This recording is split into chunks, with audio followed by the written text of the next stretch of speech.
Wilbur waited with scarcely suppressed impatience for the 3 a.m. rites that would make him the arch-sorcerer of the earth. The man knowing all the secrets, looking across the void into the dark, fathomless recesses of Yuggoth, into the gulfs beyond. That this goal could be reached sooner than his grandfather had intended, he well knew. But he must still bide his time and mind to foster the spell which would draw the Ancient Ones to earth at his command. And the command they would listen to would be his. In the dim light of the single ancient lamp, the witch-cursed household of Whately sat in the tenebrous attic, keenly sensing their doom. For the vast spell worked by his wizard father seemed to be nearing its culmination, and the night, to Wilbur, appeared saturated with unknown presences of power. The young scion of necromancers brooded darkly as he listened to the clamor of the frogs in the swamp, and once he thought he heard a distant rumbling in the mountains. Despite his education, Wilbur was secretly afraid of the world beyond his family and Yuggoth. He would have felt easier if his family had not been inbred and decadent, and he began to resent the old wizard for having taught him the ways of dark sorcery that now filled him with terror.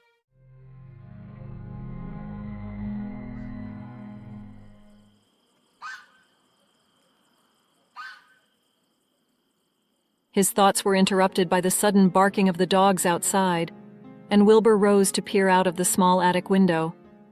The view, illuminated by the fitful moon, was a ghastly one.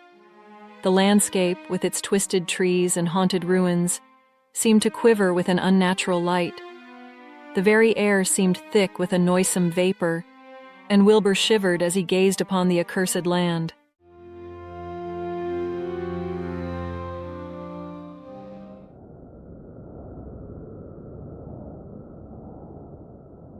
A dreadful noise rose from the valley below, a cacophony of howls and cries that seemed to echo from beyond the stars.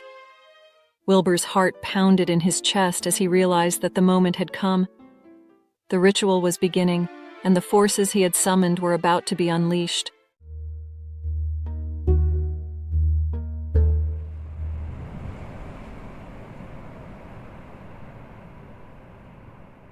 The night was alive with a presence that chilled him to the bone. As he descended the stairs to join his grandfather, he could feel the weight of unseen eyes upon him, watching his every move. The old man was waiting for him in the candlelit parlor, his eyes gleaming with an unholy light.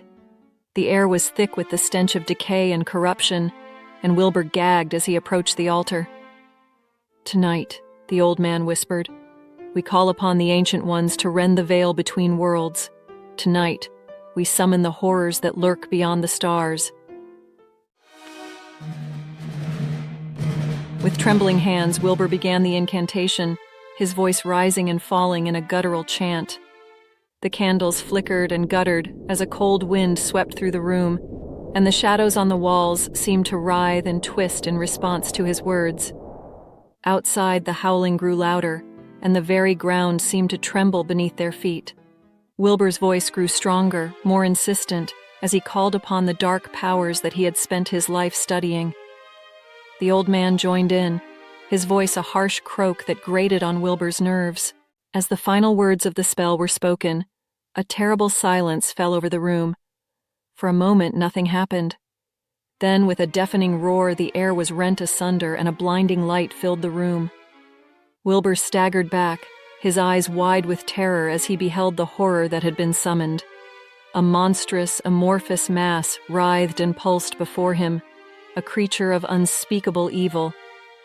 Its many eyes glowed with a malevolent intelligence, and its countless mouths gaped and gibbered in a language that no human tongue could understand. The old man fell to his knees, his face a mask of rapture and fear.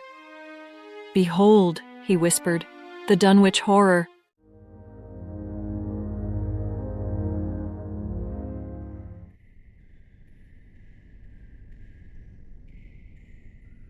With a scream, Wilbur turned and fled from the room, his mind shattered by the sight of the abomination. He stumbled through the darkened halls of the house, the walls closing in around him as he ran. The howling from outside grew louder, more frenzied, as if the very earth was crying out in agony.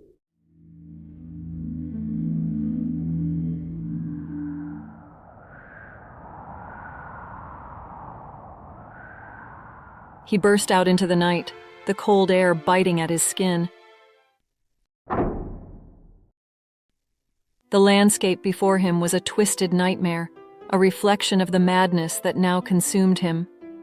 He could hear the creature behind him, its slavering jaws closing in. The ground beneath his feet seemed to writhe and twist, and the sky above was filled with swirling, eldritch light. As he ran, his mind teetered on the brink of insanity, and he could feel the darkness closing in. The stars above seemed to pulse with an unholy light, and he knew that the end was near. The horror he had unleashed would consume him, body and soul, and there was nothing he could do to stop it.